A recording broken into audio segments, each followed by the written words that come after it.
Boa noite, graça e paz. Boa noite, graça e paz. Deus abençoe a vida de cada um de vocês. Bem-vindos aí a mais uma live, mais um estudo aqui dessa série de Apocalipse. E conforme nós vimos anunciando, né? A gente vai hoje para o primeiro capítulo desse livro, ok?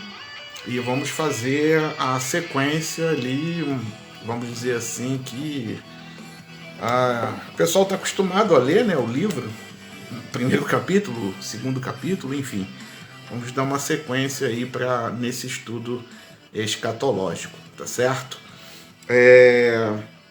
Agradecer o pessoal que tem participado aqui das lives com a gente, agradecer o pessoal que tem feito a inscrição aí no canal Eclesia, tá? O link do canal está aí na chamada dessa live, tá certo? Você nos ajuda muito com a sua inscrição no canal Eclesia, no Facebook. Isso ajuda muito a propagação do Evangelho nessa missão aqui que Deus nos confiou, tá certo? Então já deixar o nosso abraço pro pessoal que vai participar com a gente essa noite. Um abraço também pro pessoal que vai entrar mais tarde, tá bom?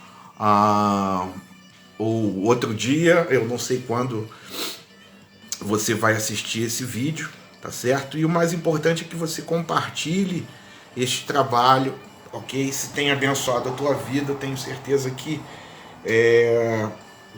muitas outras pessoas também podem ser abençoadas, não pelo conhecimento que a gente dispõe, que é pouco, ok? Mas pelo a mensagem que a gente tem pregado, que é a mensagem do reino, a mensagem, é a sã doutrina dos apóstolos, o evangelho de Cristo Jesus, tá certo?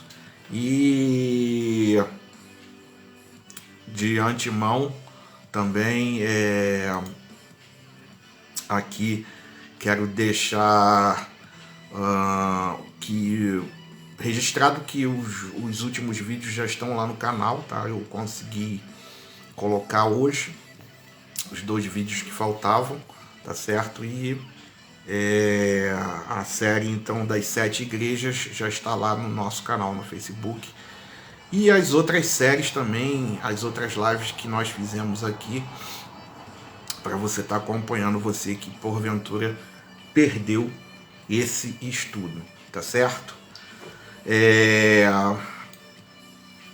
Vamos lá então para o estudo dessa noite. A gente está voltando para o primeiro capítulo, embora muitas pessoas podem até falar o seguinte: poxa, mas o primeiro capítulo de Apocalipse tem assunto para ser tratado.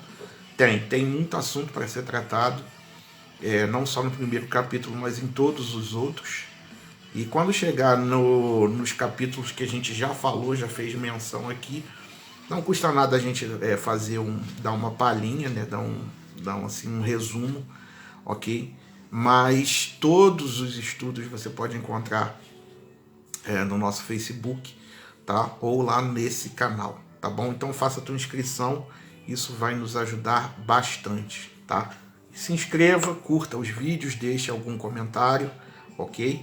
E a tua participação é muito importante pra gente, tá certo?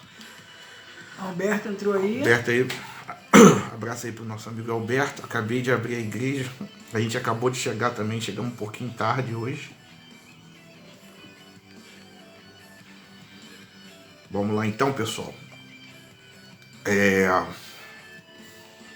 Vamos dividir esse capítulo em 2 partes, tá certo? Primeira parte do versículo 1 ao versículo 8, e a segunda parte é do versículo 9 até o versículo 20, tá certo? Vamos fazer a leitura então? Bom, Apocalipse, capítulo 1, versículo 1 ao versículo 8. Um abraço aí também para Bianca, que acabou de... Coração, Bianca. Deus te abençoe, Bianca. Acabou de entrar aqui pelas portas da igreja Eclesia, igreja virtual, ok? Deus te abençoe, minha irmã. Obrigado aí pela tua participação. Vamos lá.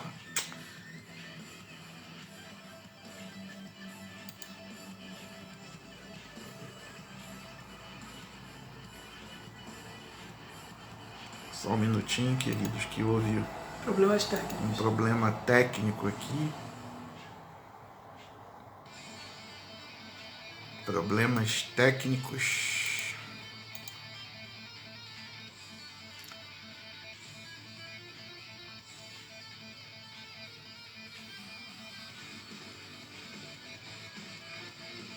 Vamos lá.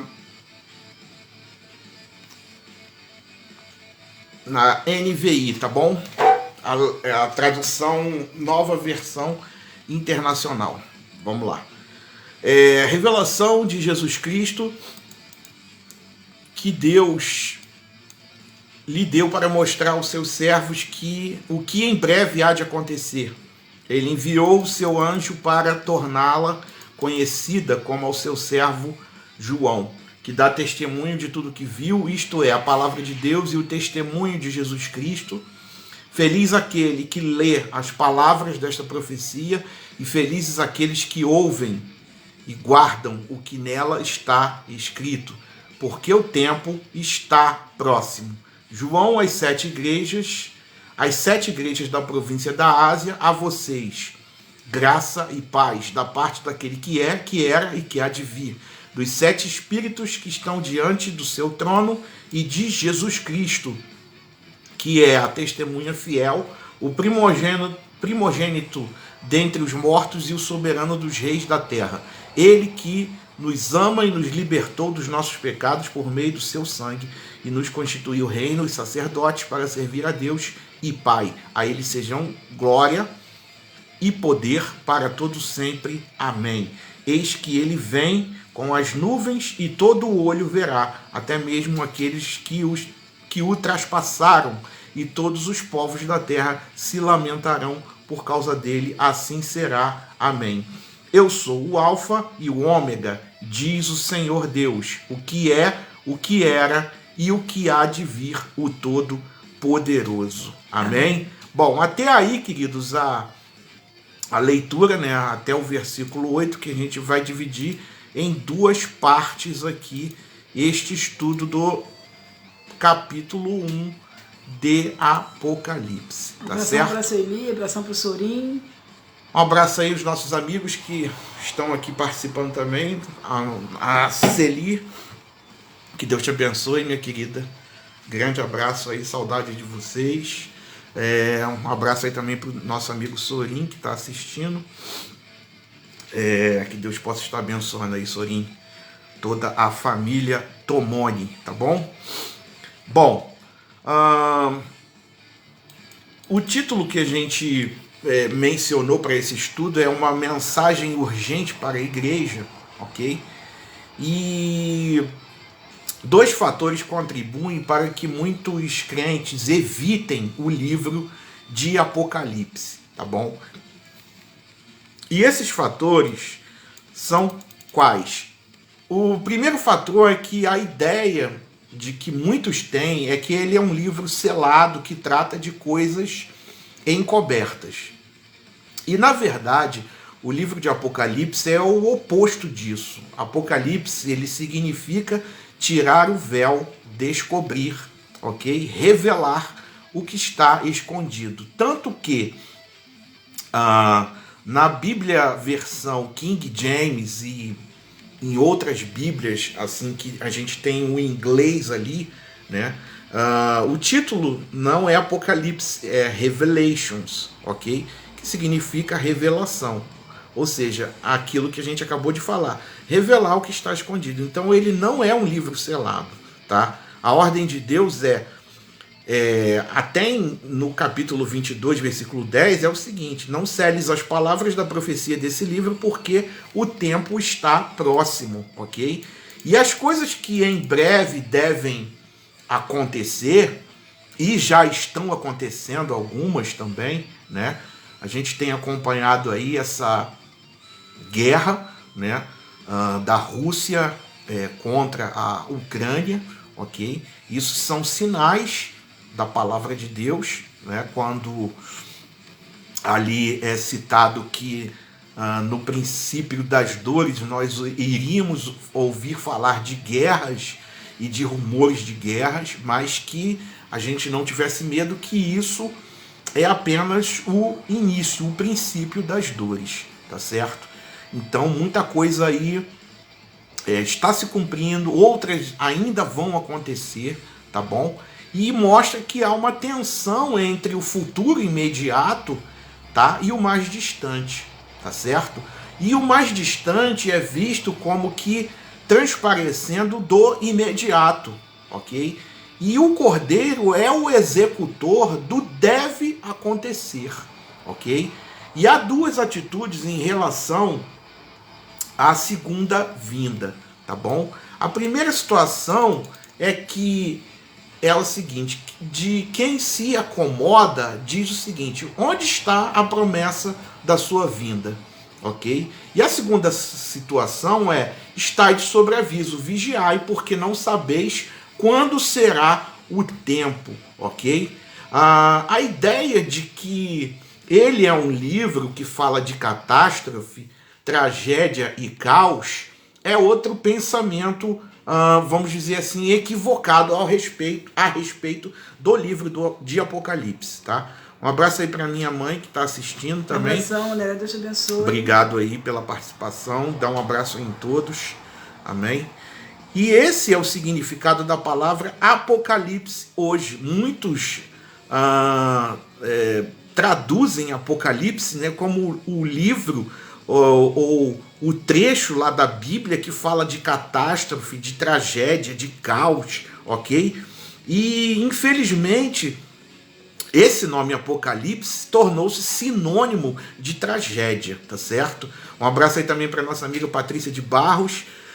Obrigado aí, Patrícia, pela tua participação, que Deus te abençoe, tá bom? Um abraço em toda a família, tá bom? Beijinho em todos. Deus possa falar os nossos corações. Um abraço aí também pro meu amigo que acabou de entrar, o Marcelo Pereira. Abração, Marcelo. Grande Marcelo. Marcelo é aquele amigo que estivemos orando aqui por ele, que sofreu aquele acidente, mas graças a Deus já está recuperado, ok? Um beijão pra Karine. Obrigado aí, Marcelo, pela tua participação. Dá um abraço aí na esposa, na Karine, tá bom?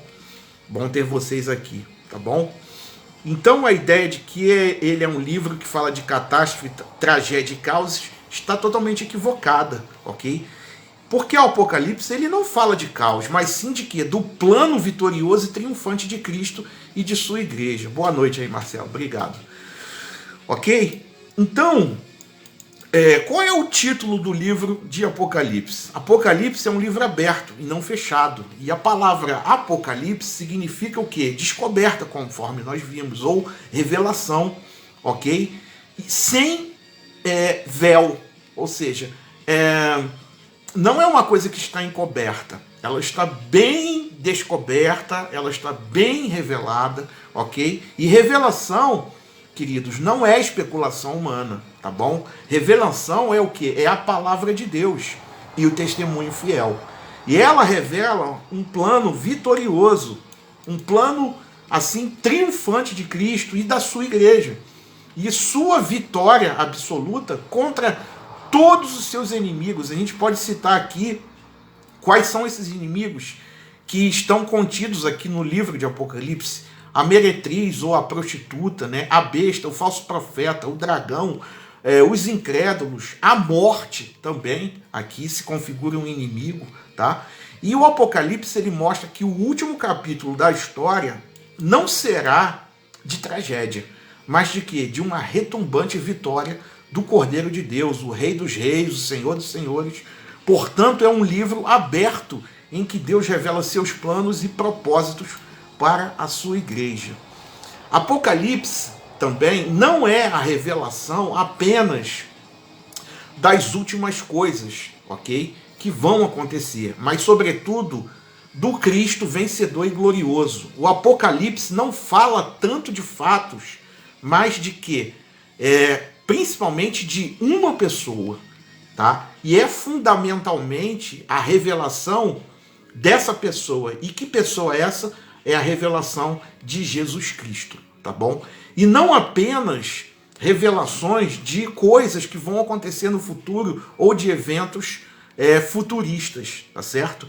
Você não pode separar, você não pode divorciar a profecia da pessoa de Jesus, tá bom? Apocalipse não é revelação de João, tá bom? Mas revelação de Jesus Cristo a João, ok?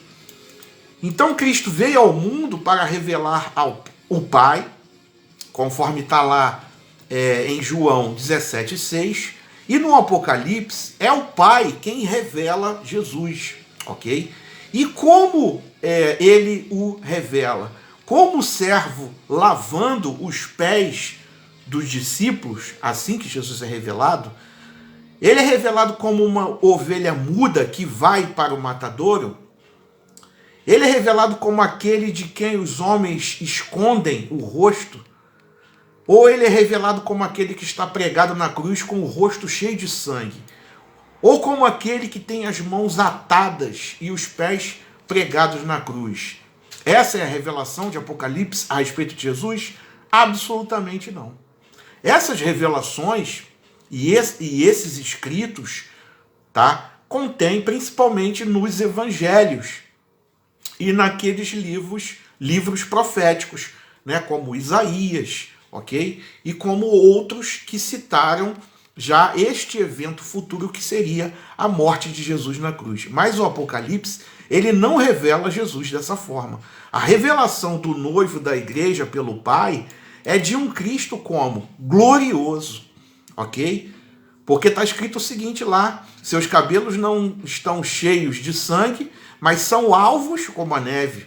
Os seus olhos não estão inchados, mas são como chama de fogo. E seus pés não estão mais pregados numa cruz, mas são semelhantes ao bronze polido. Sua voz não está rouca, porque a língua está colada ao céu da boca, como estava ali na cruz. Por atordoante sede, como Jesus sentiu, ok? Mas como é a voz desse noivo? É a voz como a voz de muitas águas. Suas mãos não estão cheias de pregos, mas ele segura a igreja e a história em sua onipotente mão. E seu rosto não está desfigurado, mas o seu rosto diz, no livro do Apocalipse, que brilha como o sol, ok? Então a gente pode ver a diferença aí na descrição de Jesus nesse livro. E o objetivo do livro de Apocalipse não é nos dar também uma tabela, ok, do tempo do fim, mas nos revelar o noivo glorioso da igreja, o supremo conquistador, ok? E a igreja precisa olhar para a supremacia do seu Senhor. Durante a sua primeira vinda, a glória de Cristo estava encoberta. Ele vivia se esvaziando dessa glória, ok? Porque ele teve que fazer isso para encarnar aqui como homem e foi necessário fazer este ato, ou seja, se esvaziar da sua glória. Mas na segunda vinda de Cristo, sua glória será como? Será auto-evidente. Todo mundo verá essa glória, tá certo? Bom, o autor do livro do Apocalipse é quem? Deus tem planos distintos ao usar os seus servos, tá bom? Assim como na nossa vida, Deus tem um plano distinto para cada um de nós, tá certo? E o Espírito Santo usou João para escrever o quarto evangelho, as cartas e o Apocalipse. E o objetivo do evangelho é alertar as pessoas a crerem em Cristo. O objetivo das cartas de João é encorajar os crentes a terem certeza da vida eterna.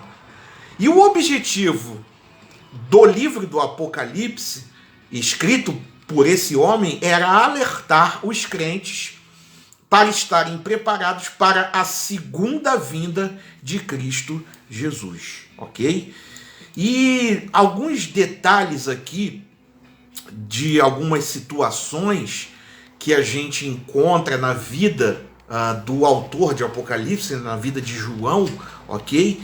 que também elas se encaixam na vida do Filho de Deus, né? Que situações são essas?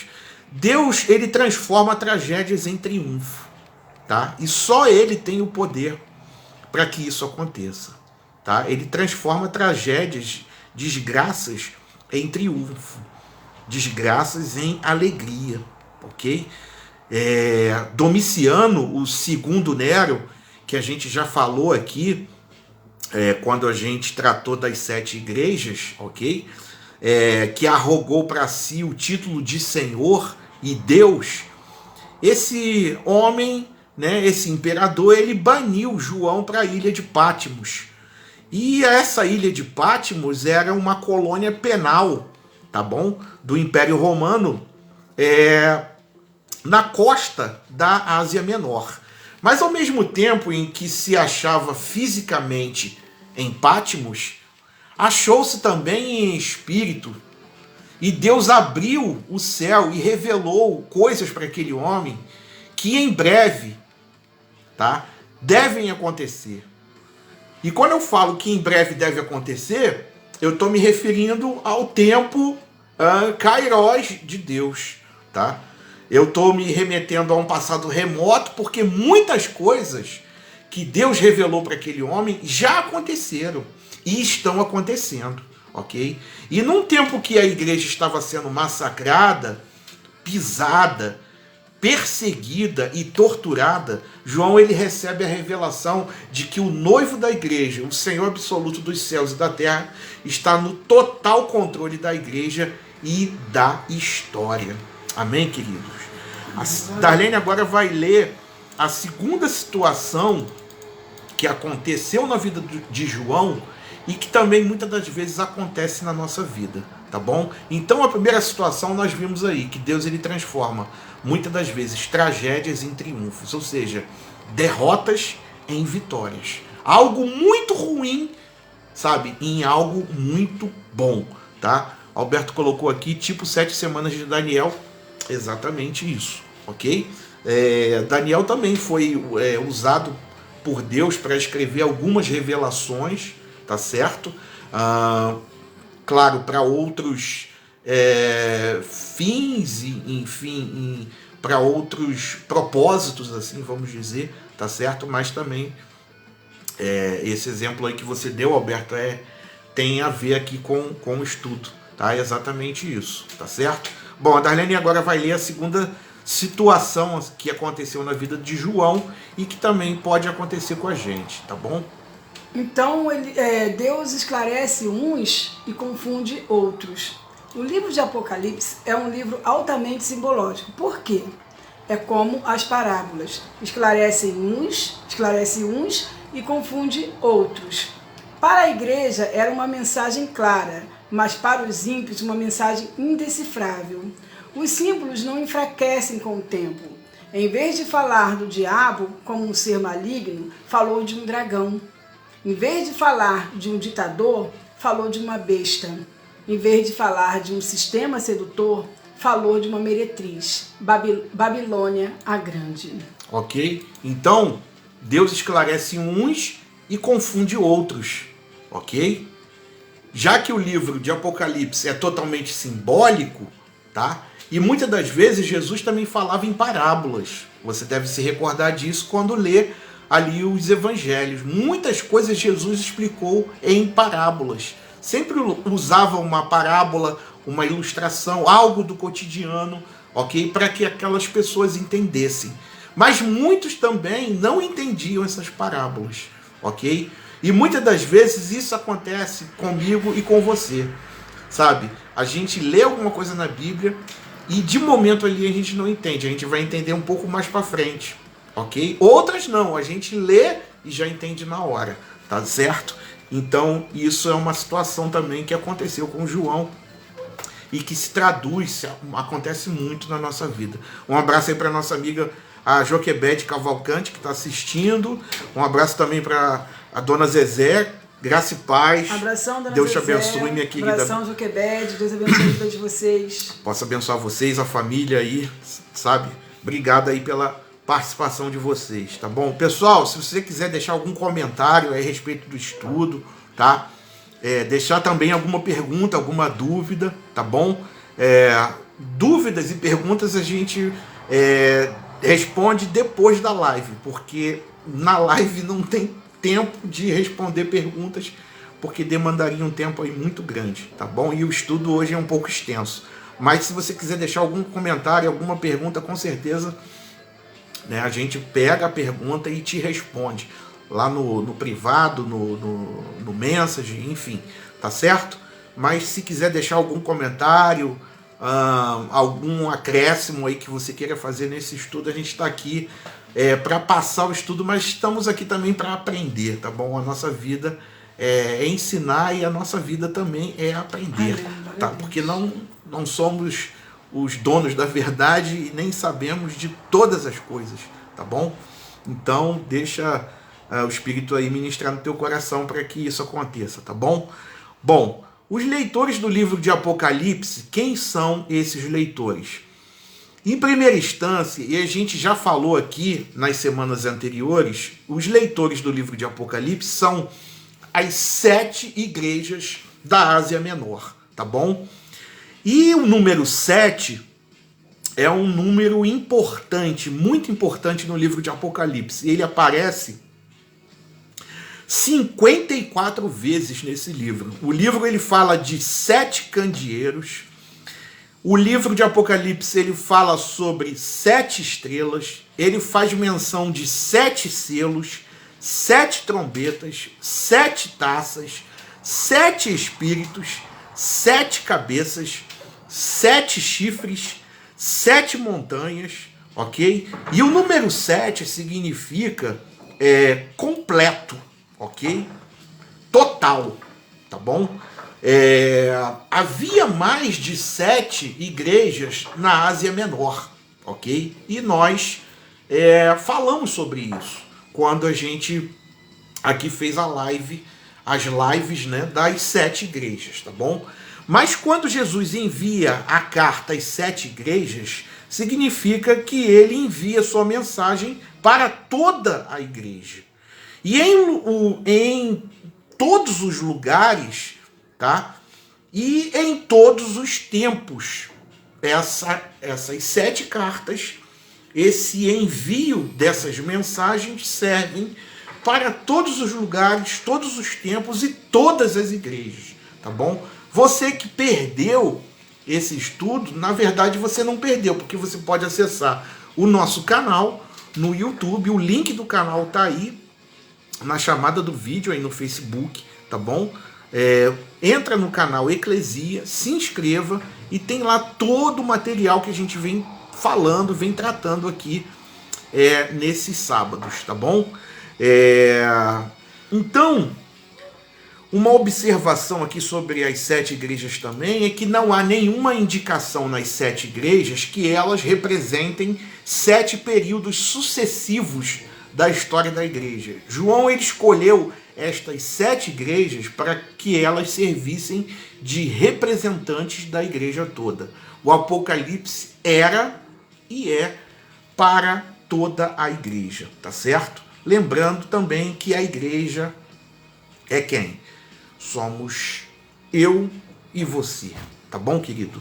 Este livro é destinado também a todos os cristãos e em todos os tempos. Então os outros leitores, né, os outros destinatários, vamos dizer assim, do livro de Apocalipse, são todos os cristãos em todos os tempos, tá bom? E a gente não pode limitar esse livro à visão preterista, nem à visão futurista. Ele é um livro encorajador, tá bom? Para todos os cristãos, em todos os tempos. Este livro, ele é derivado e devia ser lido, tá? Em voz alta, em culto público, conforme está lá no versículo 3, que nós lemos. E há uma bem-aventurança para os que leem, ouvem e praticam a mensagem desse livro. Para todas as igrejas, o Senhor, que anda no meio dos candeeiros, né, tem uma palavra de exortação e também de encorajamento. Ele os desafia a serem vencedores. E a mensagem central de Jesus para a igreja é que nós não devemos nos aproximar da profecia apenas com curiosidade acerca do futuro, ok?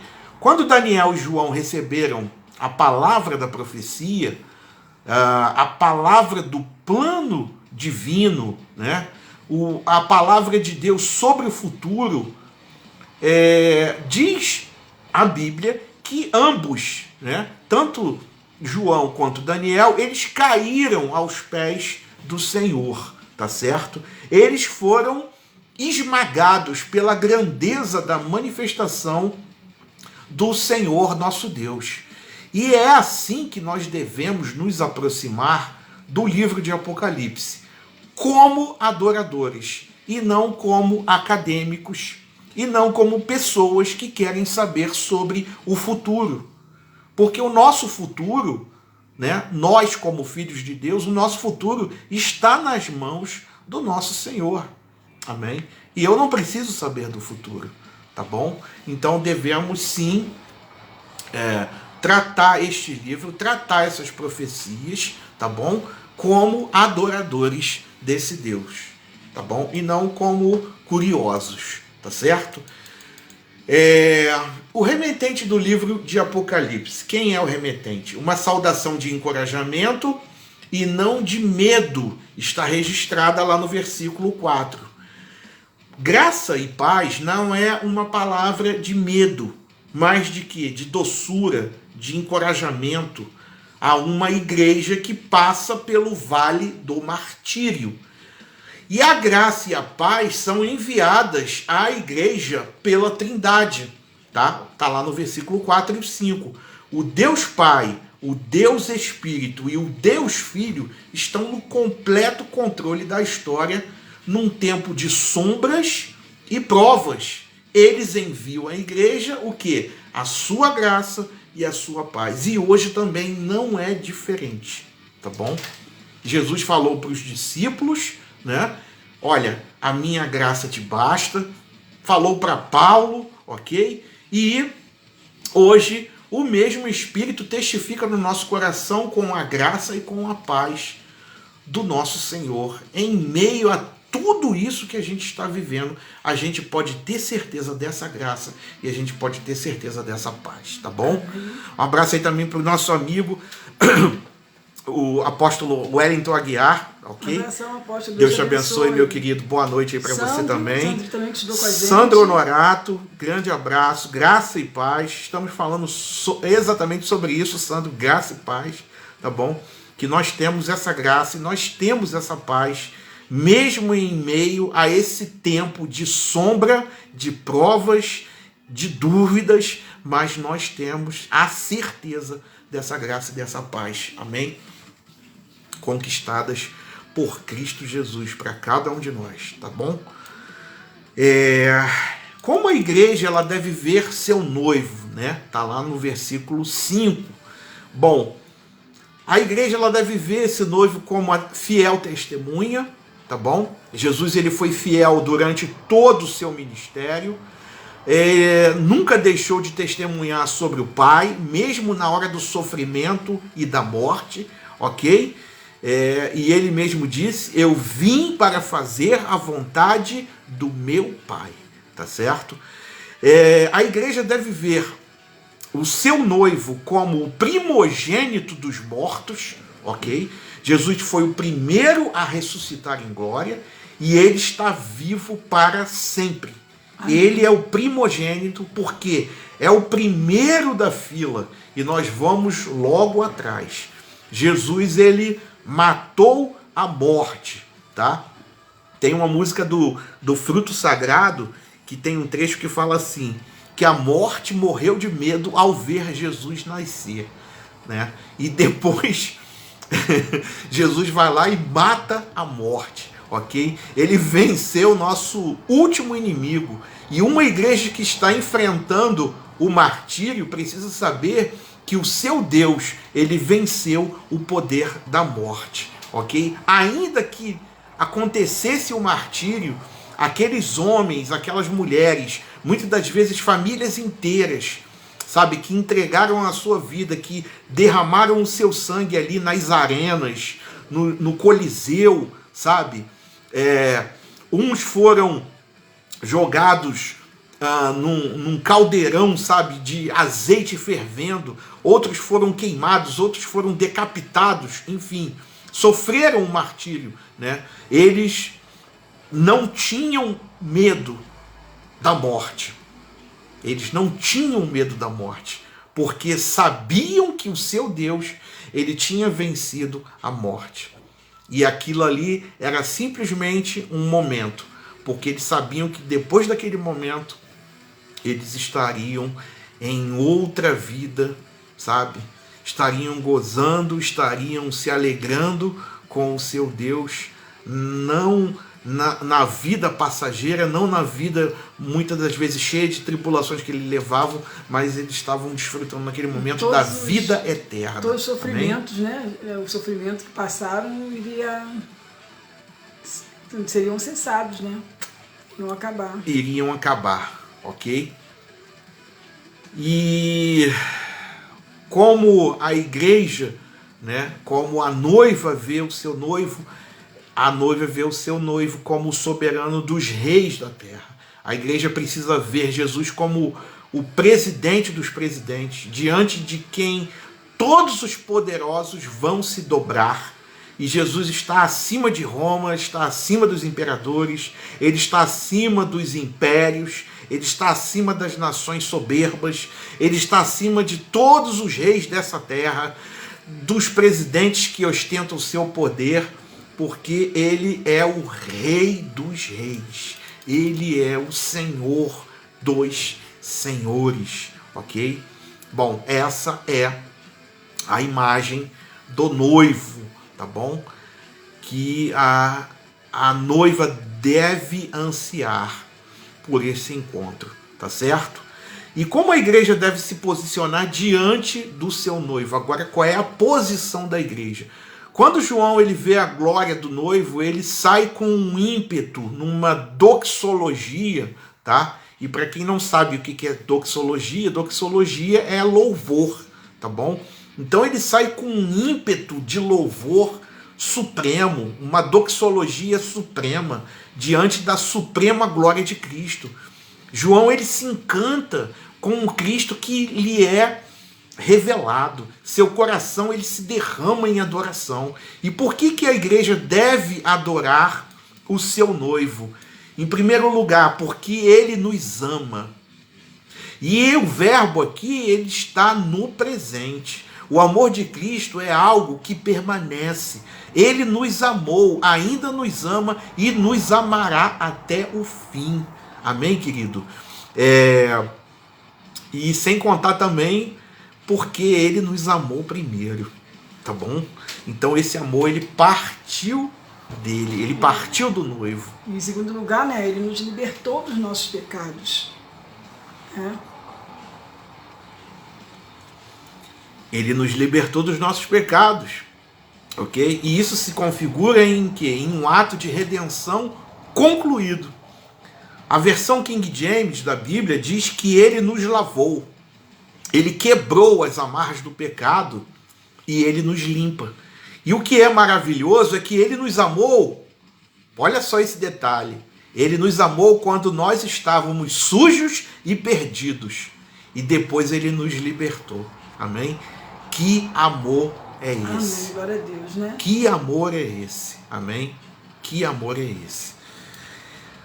Bom, a terceira situação é que a igreja tem que se posicionar, né? Porque ele nos constituiu reinos e sacerdotes, tá bom? A igreja não foi amada e liberta simplesmente por nada, ok? O alvo do amor é nos constituir reis e sacerdotes para Deus.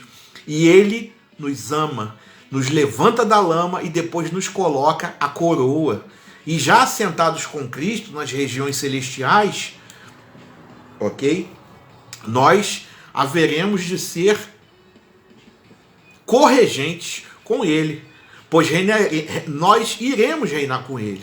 Somos um reino não apenas porque Cristo reina sobre nós, mas porque participamos desse reinado.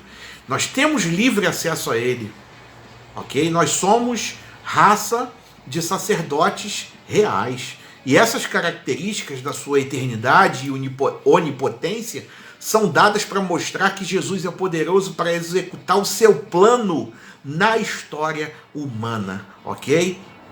Bom, vamos lá. Qual é o tema do livro de Apocalipse? Versículo 7 e versículo 8 agora. O grande tema do livro de Apocalipse é a glória e a vitória de Cristo na sua vinda.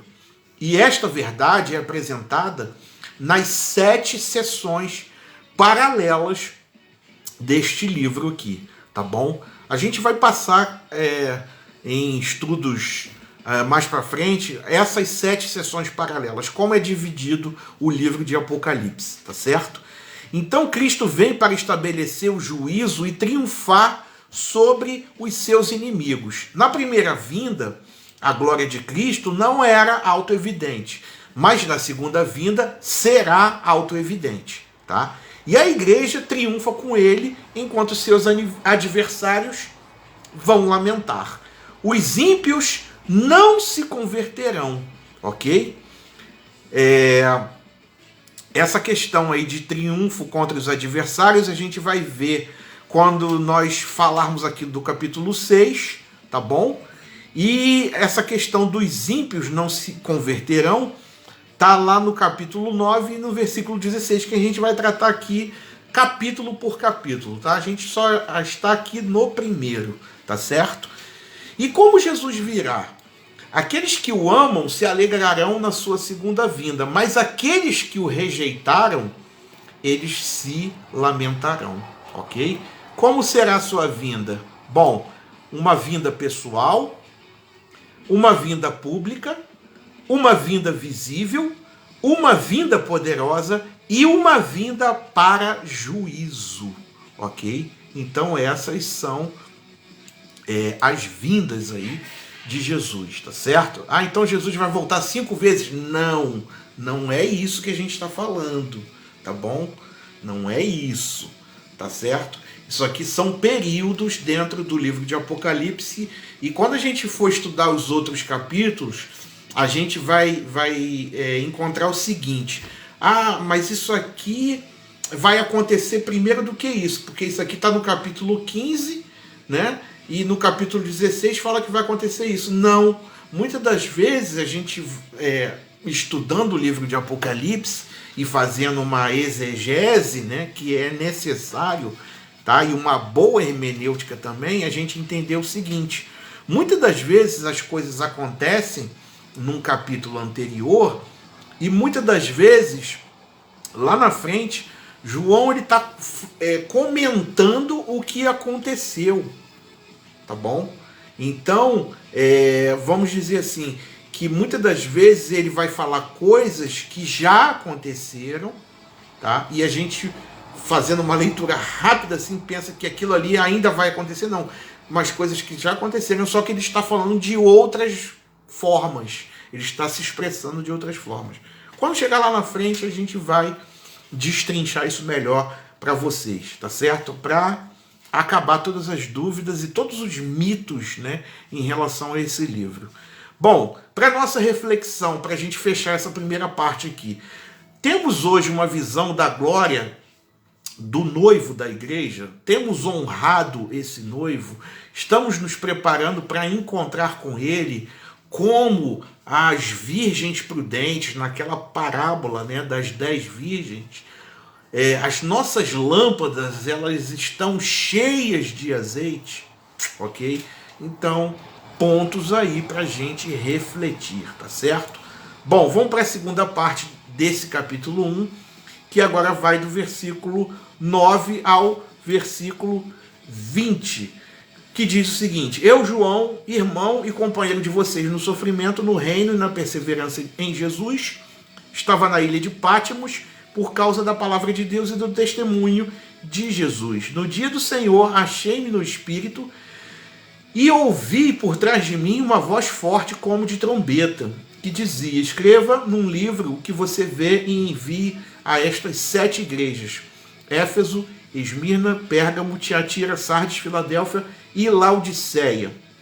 Bom, falamos dessas 7 igrejas nas semanas anteriores. Depois é só você procurar esses estudos aí, tá certo? Por isso que é importante se inscrever no canal, tá bom? Versículo 12. Voltei-me para ver quem estava falando comigo. Voltei-me e vi 7 candelabros de ouro, e entre os candelabros alguém semelhante a um filho de homem, como uma veste que chegava aos seus pés e um cinturão de ouro ao redor do seu peito. Sua cabeça e seus cabelos eram brancos como a lã, tão brancos quanto a neve, e seus olhos eram como chama de fogo. Seus pés eram como bronze numa fornalha ardente, e sua voz como o som de muitas águas. Tinha em sua mão direita as 7 estrelas, e da sua boca saía uma espada afiada de 2 gumes. Sua face era como o sol, quando brilha em todo o seu fulgor. Quando o vi, caí aos seus pés como morto. Então ele colocou sua mão direita sobre mim e disse: não tenha medo, eu sou o primeiro e o último. Sou aquele que vive, estive morto, mas agora estou vivo para todo sempre, e tenho as chaves da morte e do Hades. Escreva, pois, as coisas que você viu, tanto as presentes como as que estão por vir. Este é o mistério das 7 estrelas que você viu em minha mão direita e dos 7 candelabros.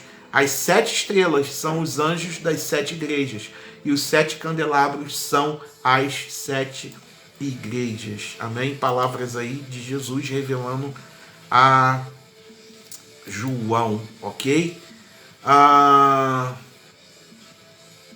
Note aqui que no versículo 18, né, nessa tradução da NVI, ele fala sobre Hades, tá?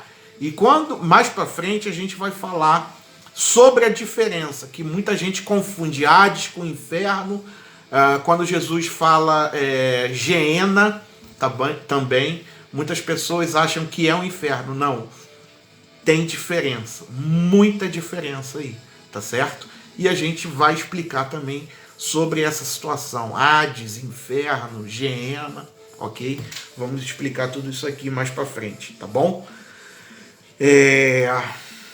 Vamos então lá. O livro de Apocalipse ele pode ser sintetizado em 9 características básicas. Ele é um livro centrado na pessoa de Cristo, tá? Esse livro ele magnifica a grandeza e a glória de Cristo. Esse livro é a revelação de Jesus, da sua glória, da sua majestade e triunfo, e não simplesmente a revelação de eventos futuros. Um abraço aí para Karina. Um abração, Karina. Deus te abençoe. Beijinho na Isabela e no Anderson. Deus abençoe vocês. Boa noite. Um abraço para a irmã Silvia também.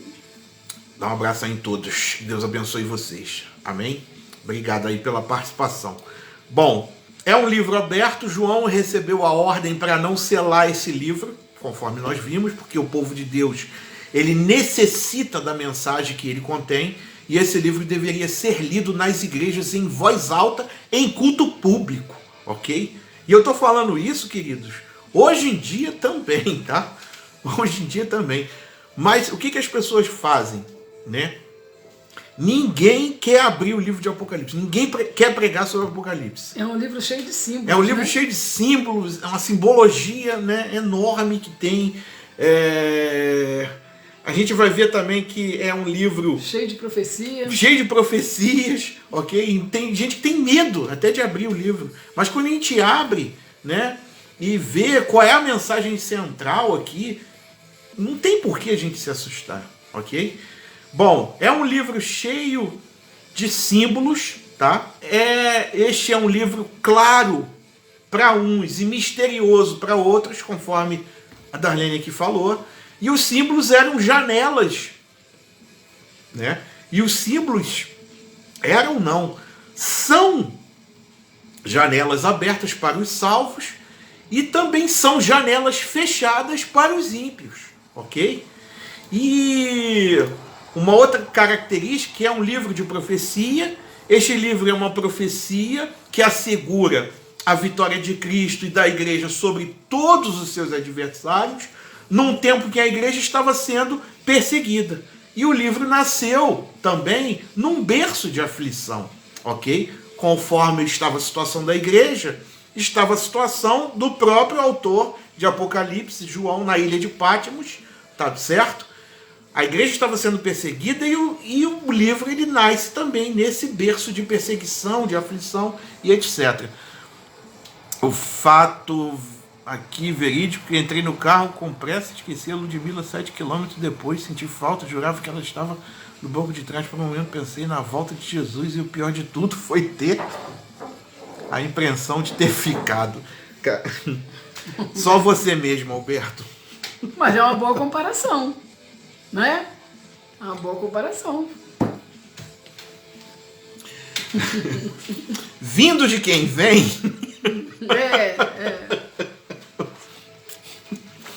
Mas beleza.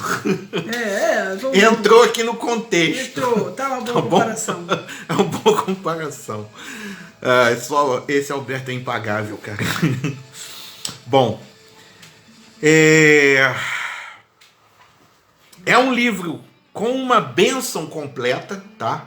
Este livro ele fala de 7 bem-aventuranças e 7 é o número completo, tá bom? É um livro relevante, só é, tá? Este livro ele trata das coisas que em breve devem acontecer, coisas que já aconteceram, coisas que estão acontecendo, porque o tempo está próximo. Veja também, né, no capítulo 22, versículos 7, 10, 12, 20, enfim. É também um livro majestoso, né? Breve aqui não é imediatamente, mas pronto, né? Porque tem muita gente, mas eu já ouço esse papo que Jesus estava para voltar e não sei o que, do Apocalipse, né? Desde a época da minha avó já falava. Gente, ele volta, né? Que ele não volta. Gente, para quantos aí que já partiram, Jesus já voltou. O que as pessoas não entendem é isso. Jesus já voltou para essas pessoas, ok? Mas ele vai voltar, sim, ele vai voltar. Ele vai arrebatar a sua igreja? Vai arrebatar a sua igreja, ok? André, e Deus, um abraço aí também para o nosso amigo André Luiz, amém? Deus te abençoe, querido. Obrigado aí pela tua participação. Dá um abraço aí na Soninha, tá? Aparecida. Todo o pessoal aí dessa família, amém? Que Deus possa estar abençoando a vida de vocês. Obrigado aí pela participação, tá bom, meu querido? Então, breve aqui não é imediatamente, mas pronto. Deus ele não mede o tempo como nós. E ninguém sabe o tempo da volta de Cristo. Por isso, nós precisamos estar como? Preparados. A gente não sabe, ok? Aí vem aquele, mas da época da minha avó, Jesus já voltou para essas pessoas. Jesus já voltou para essas pessoas, ok? E tem muita gente que vai falecer, vai morrer antes da volta de Jesus para arrebatar a sua igreja. Jesus já voltou para esses, vai voltar para esses também.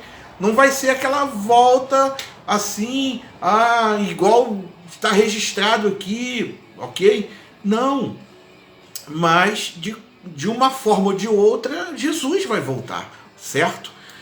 Bom, é um livro majestoso. Apocalipse é o livro do trono. A palavra trono ela aparece 46 vezes no livro. E este livro magnifica a soberania de Deus e Cristo apresentado em sua glória e domínio. Amém. É um livro universal, sim, tá bom? João vê nações e povos como parte do programa de Deus. E ele também vê a sala do trono no céu e ouve vozes vinda dos confins do universo.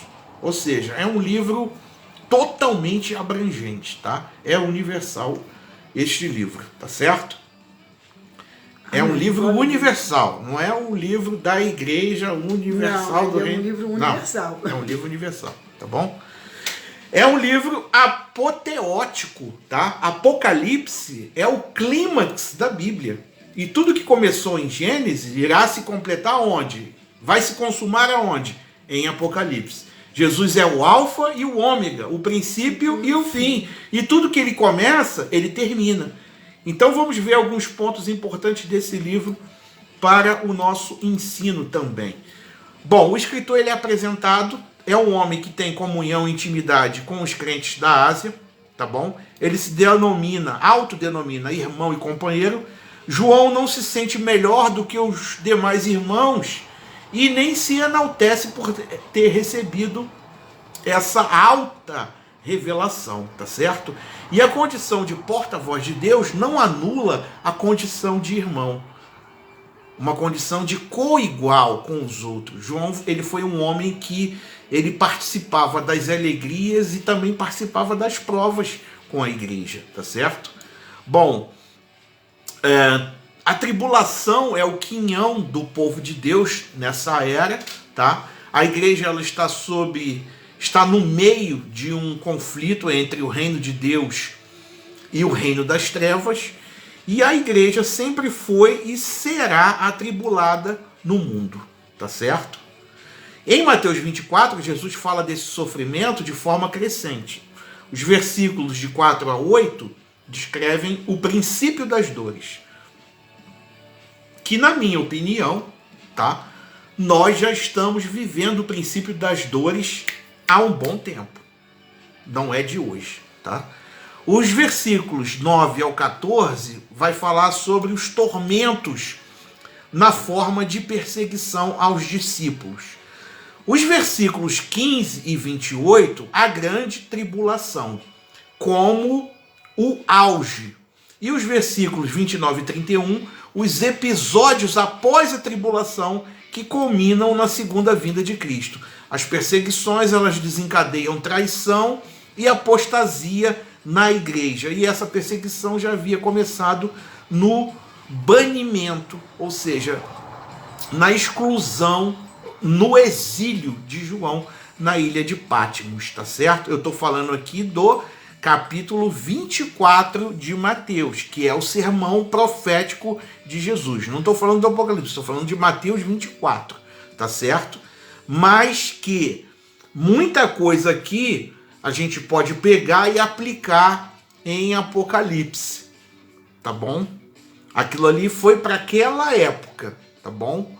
Mas nós temos o livro de Apocalipse, escrito por João depois destes episódios, que culminaram também com o exílio dele nessa ilha, e é lá onde foi revelada as coisas que iriam acontecer num tempo vindouro, ok? Bom, essa perseguição começa então no banimento do apóstolo, ok? A igreja é o povo sobre o qual o reino já veio, ok? E que herdarão o reino quando ele vier na sua plenitude, mas nessa posição a igreja é o objeto do ódio satânico destinada a sofrer essa perseguição, tá bom? Aí tem a situação da perseverança em Jesus, e por causa dessa perseguição e males, nós precisamos ter uma perseverança triunfadora. Mateus 24:13 diz: aquele, porém, que perseverar até o fim, esse será salvo. Ainda não chegou o que havemos de ser, ok? Ainda aguardamos o triunfo final. Nossos olhos estão fixados no rei que vem. Nós somos a noiva que espera o noivo. Vivemos em grande expectativa por isso. E todas essas dificuldades, entretanto, nós vamos experimentar em Jesus, em união espiritual com Ele. E só existe um caminho entre a tribulação e o reino. Só existe um caminho entre a aflição e a glória. E este caminho é a paciência ativa. Amém. Ok, queridos? Bom, as circunstâncias aqui, elas são descritas no verso 9 ao verso 11. Aí sim, aí de Apocalipse, nesse primeiro capítulo que a gente está tratando, tá?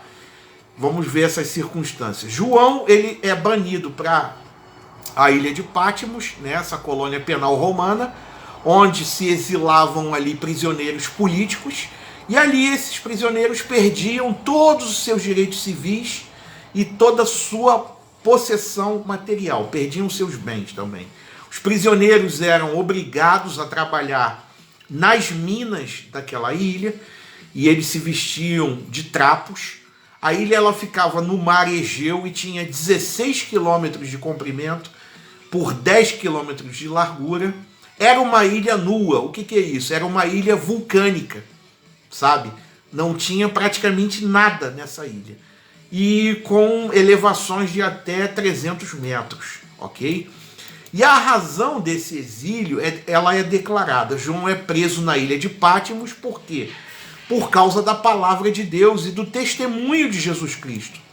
Possivelmente, João foi acusado de subversão pelo governador da Ásia por pregar o evangelho e testemunhar do senhorio de Cristo. Num tempo em que o imperador Domiciano, ele arrogava para si o título de Senhor e Deus, tá? E João é condenado a sofrer humilhações, prisão, fome e trabalhos forçados, e tudo isso por amor à palavra de Deus, ok? Bom, a forma da revelação do Apocalipse, ela também é descrita. Apesar de João ele estar fisicamente nessa ilha, tá? Naquele dia do Senhor, achou-se também em espírito. Ele estava fisicamente em Pátimos, mas em espírito, olha, João estava num lugar muito melhor do que aquela ilha. A ilha do exílio, ela se transforma em porta do céu. Em Pátimos ele enfrentou a dor do exílio, mas em espírito ele entrou na sala do trono. Em Pátimos nós sofremos, mas em espírito nós reinamos. Deus, ele transforma nossas tragédias em triunfos gloriosos. E em Pátimos, João tocou o outro mundo. Então, querido, essa palavra, ela serve para mim e para você também. Por quê? Não importa as circunstâncias. Se você está no palácio ou se você está no deserto, o Todo-Poderoso, ele pode sempre nos tocar e nos levar ao seu trono. O lugar do exílio se tornou a antessala da glória. João recebeu essa revelação no dia do Senhor, dia que a igreja celebra a vitória do seu Senhor sobre a morte, e também o dia da esperança, que dirigia seus sentidos para a consumação e a renovação do mundo.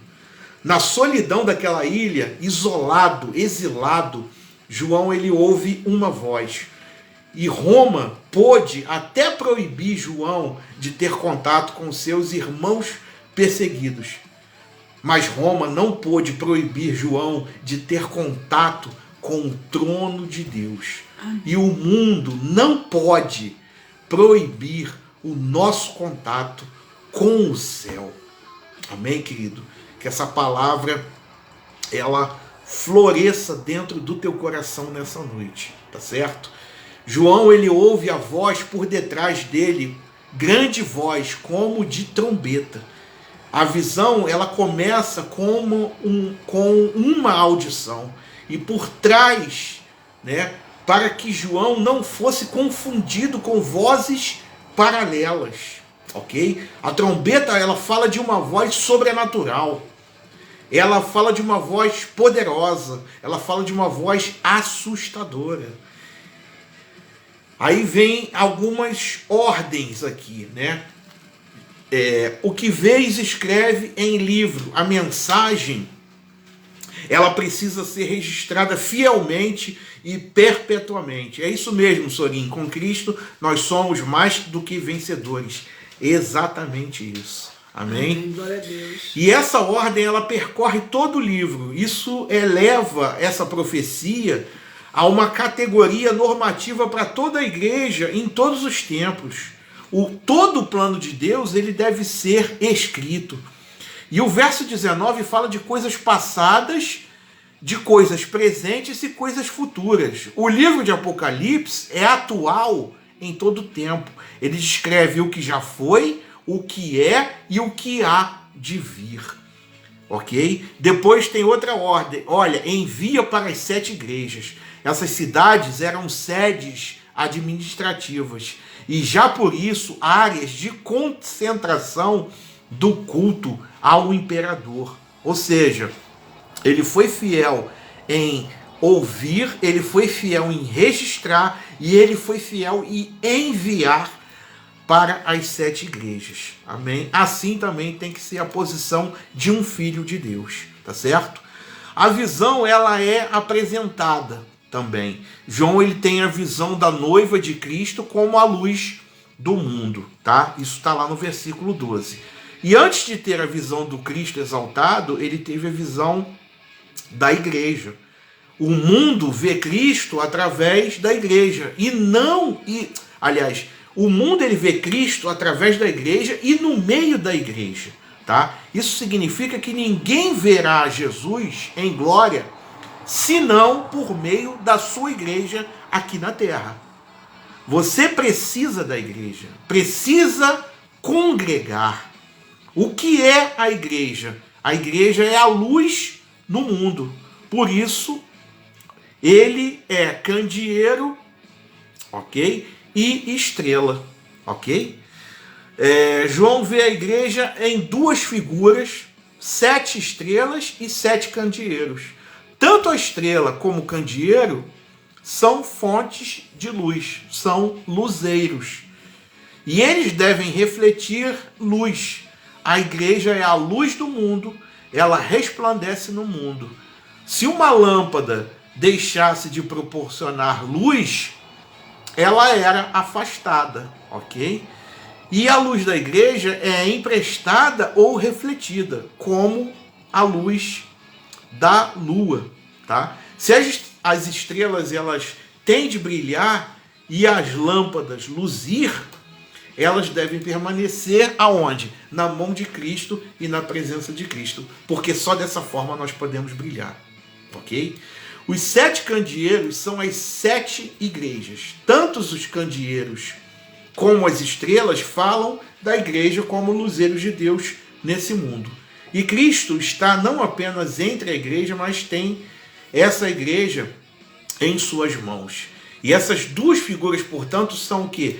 São um símbolo incomum para representar o caráter celestial e sobrenatural da igreja, seja através dos seus membros, seja através dos seus líderes, ok? Bom, João tem a visão do noivo na sua glória excelsa, tá? Isso está lá nos versículos 13 e 18. João, ele vê 10 características distintas do noivo da igreja e em sua glória e majestade.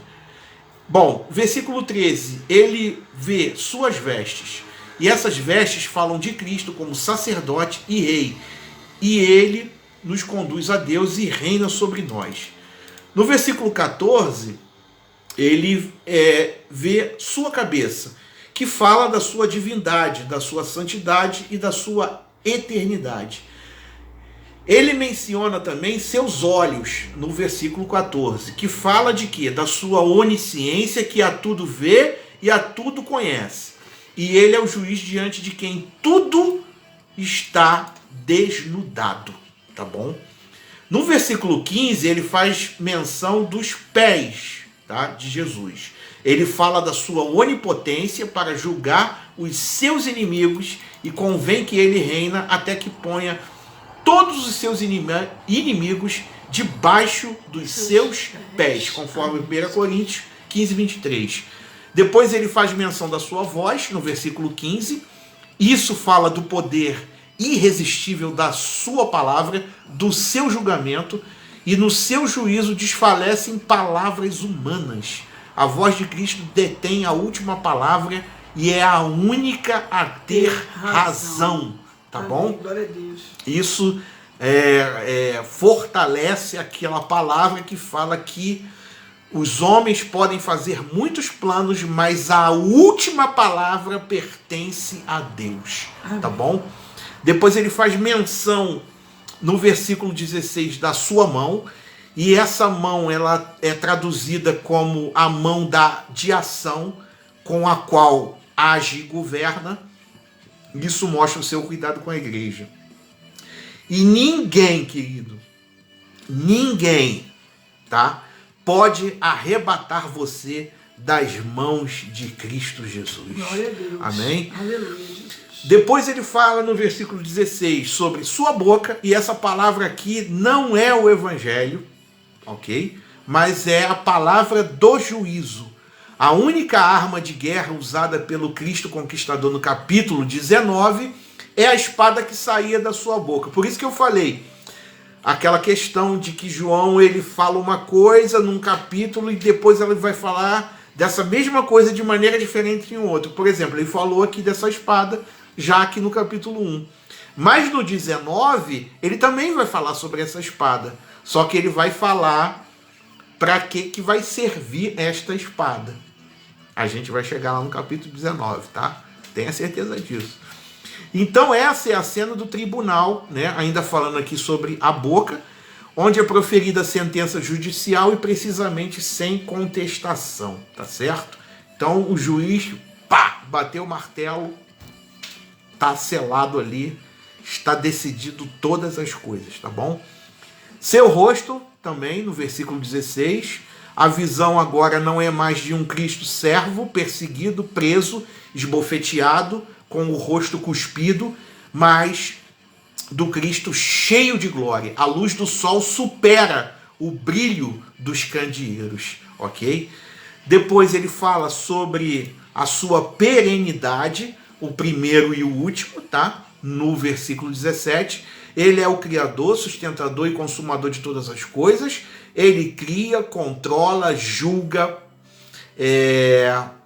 planifica todas as coisas. Cristo aqui é o enaltecido como vitorioso sobre o último inimigo, a morte. Depois no versículo 18, tem a sua vitória triunfal. João está diante do Cristo da cruz, que venceu a morte.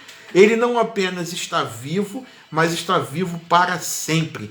Ele não só ressuscitou, ele venceu a morte e tem as chaves da morte e do inferno. E quem tem as chaves de autoridade, ok? Jesus, ele recebeu do Pai toda a autoridade no céu e na terra. Jesus tem não apenas a chave do céu, mas também tem a chave da morte, ok?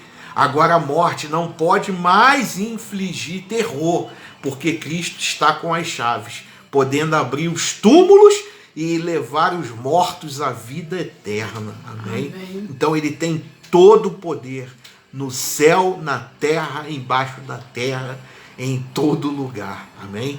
E esse parágrafo pode ser sintetizado em 3 aspectos, né? Dos versos 9 ao 11 é o que João ouviu, dos versos 12 e 16 é o que João viu, e do versículo 17 ao 18, o que João fez. E qual foi a reação de João diante da visão do Cristo da glória? Para a gente encerrar aqui o estudo. Bom, no versículo 18 fala de um profundo quebrantamento. Porque diz o seguinte: quando o vi, caí aos seus pés como morto. O mesmo João que se debruçava no peito de Jesus, né? O mesmo João agora cai aos seus pés de Jesus, como morto. Isaías, Ezequiel, Daniel, Pedro, Paulo passaram pela mesma experiência ao contemplarem a glória de Deus. Porque, queridos, em nossa carne nós não podemos ver a Deus, pois ele habita em luz inacessível. É impossível ver a glória do Senhor sem se prostrar, amém? Sem cair aos seus pés. Tamanha é a sua glória, tá bom? E depois tem um sentimento de restauração aí também em João, também está no versículo 18. Jesus toca e fala. A mesma mão que segura, do versículo 16, é a mão que toca e restaura, do versículo 18. O mesmo Jesus que acalmou os discípulos muitas vezes, dizendo-lhes: não temas, agora diz a João: não temas. A revelação da graça de Jesus o põe de pé novamente para cumprir o seu ministério. E Jesus hoje, sabe, faz o mesmo convite para você. Ele quer te colocar de pé novamente, se você caiu. Ele quer te firmar, ele quer firmar os seus pés, para que você possa cumprir o teu chamado. Amém? Essa é a palavra de Deus para a igreja. É a mensagem urgente para a igreja. Então aqui nós encerramos o estudo dessa noite, que foi o primeiro capítulo, né, de Apocalipse. Amém? Queridos, muito obrigado aí pela tua participação. Olha, que Deus ele possa suprir todas as tuas necessidades em Cristo Jesus, tá? Que essa palavra ela possa ter penetrado no teu coração, na tua mente, ok? E que você possa fazer como João, que você possa ser um adorador, não seja um curioso, ok? Possamos ter, né, esse sentimento de restauração. Amém. Que Deus possa restaurar as nossas vidas, restaurar o nosso chamado, o nosso ministério, a nossa família, enfim, tudo aquilo que muitas das vezes, por culpa nossa mesmo, né, nós deixamos cair, quebramos, mas Deus ele está aí, Jesus está aí, né, para agir com essa restauração. Amém? Olha, que Deus abençoe a todos vocês. Obrigado aí pela participação. Boa noite a todos. Você que vai compartilhar essa live, tá bom? Você que ainda não está inscrito, se inscreva no canal. O link do canal tá aí na chamada de vídeo, tá? Compartilhe essa live, abençoa aí outras pessoas, tá certo? Que Deus possa continuar também abençoando a tua vida, sabe? Agindo na tua vida, ok? Que você tenha os ouvidos, tá bom, abertos para ouvir a voz de Jesus, né? E tudo aquilo que Ele tem para fazer na tua vida, que possa acontecer segundo a vontade do Pai. Tá certo, querido? Muito obrigado aí mais uma vez. Querendo Deus, estaremos aqui na próxima semana, né, com outro capítulo. Só que semana que vem nós não vamos para o capítulo 2, porque o capítulo 2 nós já falamos aqui. Nós já falamos do capítulo 2 e do capítulo 3, quando a gente falou sobre as igrejas da Ásia Menor, ou as 7 igrejas do Apocalipse, tá bom? Então, muito provavelmente a gente vá para o capítulo 4, tá bom? Vamos ver lá qual é o tema do capítulo 4 e vamos aqui passar aqui para vocês, tá certo? Então aí reforço novamente o pedido, entra no canal, se inscreva no canal, ok? Compartilhe essa live, compartilhe esses estudos, tá? Isso nos ajuda e muito. Como a gente pode ajudar vocês? Fazendo dessa forma, compartilhando a live, né? Ajudando a pregar o evangelho. Ajudando, né, a pregar o evangelho, convidando outras pessoas, tá certo? Alberto colocou, semana que vem, se ele não voltar. Exatamente isso, se ele não voltar, se for da vontade dele, amém, é ele que controla todas as coisas. Que cada vez mais nos aproximemos mais de Deus. Amém, Patrícia, Jesus. Amém, que assim seja na nossa vida. Tá bom, querido? Muito obrigado aí, gente. Boa noite, tá? Fiquem com Deus, né? E graça e paz. Amém?